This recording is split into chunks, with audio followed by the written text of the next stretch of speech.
Hey, what is up, Lovies? It's on the Gotcha Goblin, and we have another one of these. Do you ever find yourself meeting somebody who is a direct reflection of an older version of you?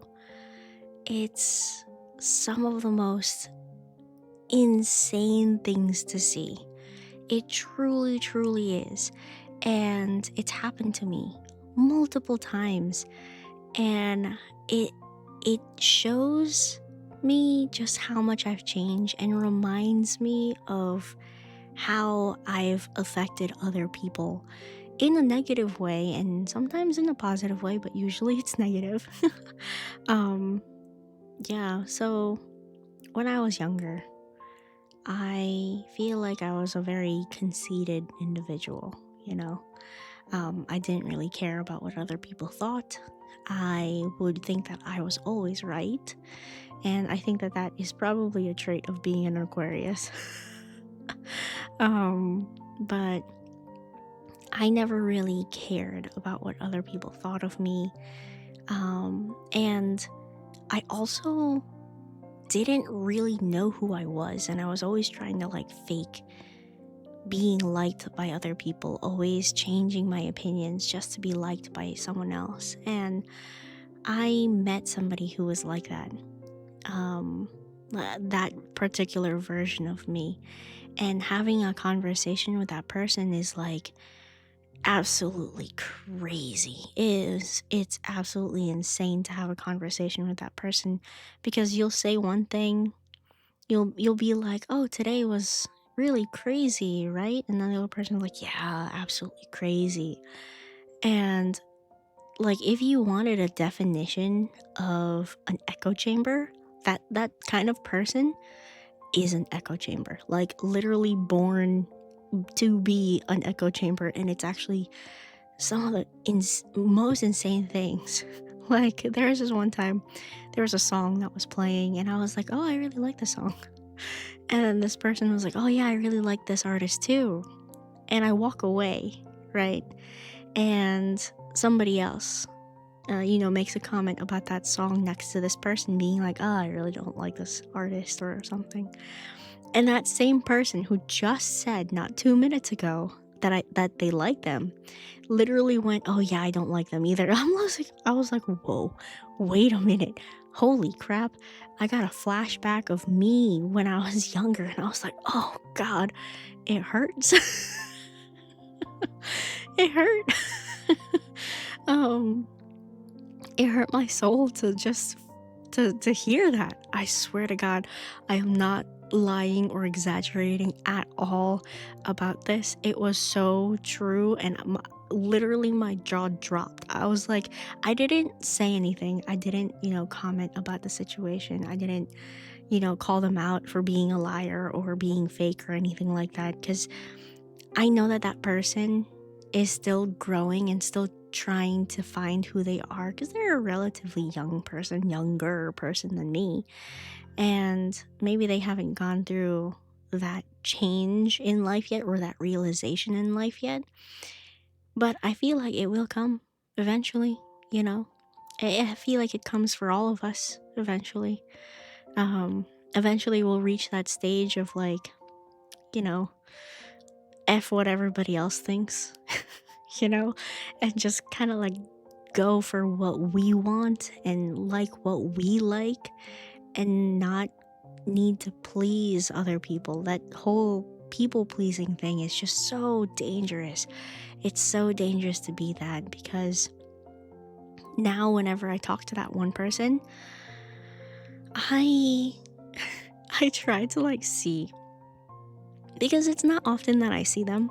Mm, I try to like see if they've changed for the better by our conversations. So I leave like open ended questions and see if they, come up with an opinion on their own and stuff. And sometimes they do, sometimes they don't. But lately it's been like 65% that they do know. And that is a huge improvement from the last time that I've hung out with them. And I'm just like, damn, At least there's some improvement, but like, God. um, but it's so dangerous to be a person like that. And my mom actually warned me about being a person like that because she noticed that when I was growing up. She pointed it out to me. I think when I was in college, she pointed it out to me that I was that kind of person, or that I was turning into the worst kind of version of that. And she was like, you need to be able to be you. Like, you shouldn't immediately copy other people around you, um, just to please them, to be a people pleaser. Because say you got into a relationship and the person that you're with may not intend to be manipulative, or may not have those direct intentions, um, but if you are so willing to please the people around you, you will never become yourself. You will never become who you are meant to be. And, we strongly believe that, well, at least now, we strongly believe that we're meant to be on this planet as our own iterations of ourselves. And by doing so, we are fulfilling our own path in life. But if you are so focused on pleasing other people and trying to be somebody else that you're not, it doesn't allow for your beauty, your particular purpose to shine and be fulfilled. And you will never be fulfilled in life if you are not able to find that. And I didn't understand that when I was younger. I was so completely lost when my mom was telling me that. And I remember where she told me that too. We were in a different apartment, and she was like standing in the hallway, and I was standing in the hallway in front of like one of our big mirrors and stuff. And my mom literally told me, like, look in the mirror. Do you like who you are? Do you see you, or do you see somebody else? And I was just like, oh my God. And it was one of those like tough conversations where when I looked in the mirror, I started crying. I started crying, and it wasn't because I was wearing a particular, outfit, or wearing some makeup that was kind of weird or whatever. It wasn't anything like that. I feel like that's like an exaggeration that you see in like movie films or whatever, like somebody pretending to be goth or whatever. Um, but really it was really a confusing moment for myself, because I had lived my life up until that point pleasing those around me and trying to like fit in somewhere, because I knew when I was younger that I was very different from other people. I had different values even at a very young age, and it made me feel like an outcast many times.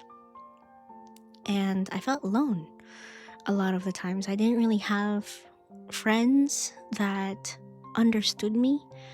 Um, and I felt very isolated. So I turned into the person who could mold into different shapes and be different people, because I didn't know if people would accept me for who I was. And that made me really sad, because I wanted to be liked. I wanted to be, you know, appreciated and cared for the way that I cared for other people. Um, but by doing so, I never found myself. I never found myself. And it's only in the past like 3 years that I feel like I finally found myself, you know? And I'm holding on so tight to it. I'm holding on with a vice grip. I'm like, please stick on this path.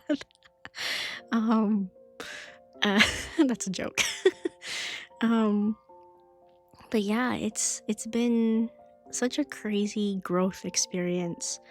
And when I see that version of myself, when I interact with that version of myself from another person that I meet, I become filled with so much thankfulness and gratefulness that number one, I've changed, and number two, I've grown up with so much support in my life that I never felt like I truly appreciated when I was younger.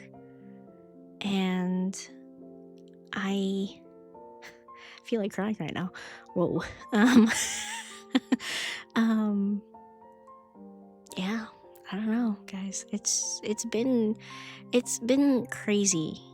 Um, growing up and maturing and still learning, still growing, still understanding life and understanding how to be a person, And I wish that when I was younger, I was more receptive towards my parents' advice and not fighting too much. I mean, I never really fought with my parents, but like internally struggling with a lot of the things that um, my parents called me out for.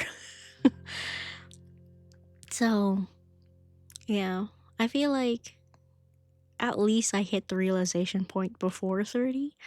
Um, but even then, I still feel like it's been a little bit too late because I could have started all of this when I was younger. But that's already water under the bridge. Something that I'm not gonna hold myself into too much accountability because that's no longer something that I can control. It's what I can control now is how I handle myself now and what opportunities that I take and move forward with moving forward, basically. So, yeah.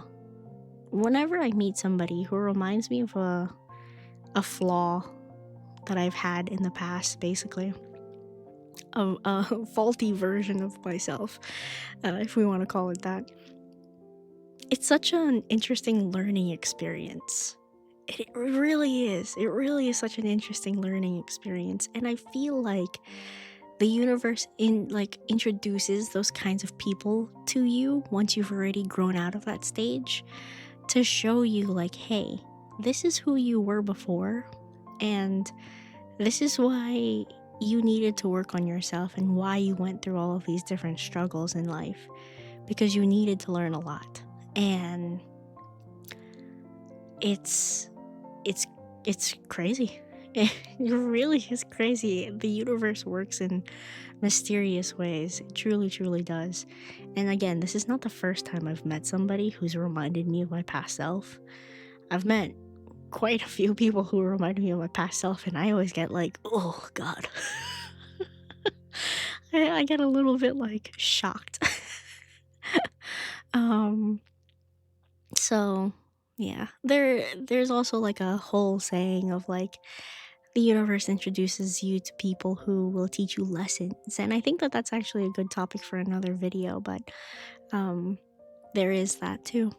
Okay, well, that's pretty much it for this video. Leave your thoughts down below. Is there somebody in your past or somebody that you've met recently who reminded you of a version of yourself that you've grown from or that you're trying to grow from right now? I would love to hear your stories down below in the comment section too. This channel is turning less into a look at all these top 10 animes and books and stuff and more into like just a time to chat. And I enjoy this. To be honest, this is the kind of content that I've always dreamed about making, and I'm really happy that people have been pretty receptive towards this. So we're gonna continue. Alrighty, everybody, thank you all so much for watching. If you like this video, leave a like down below. And if you would like to hit that subscribe button for more little life talks, go ahead and hit that subscribe button. Okay? I shall see you lovelies in the next one. Bye bye now.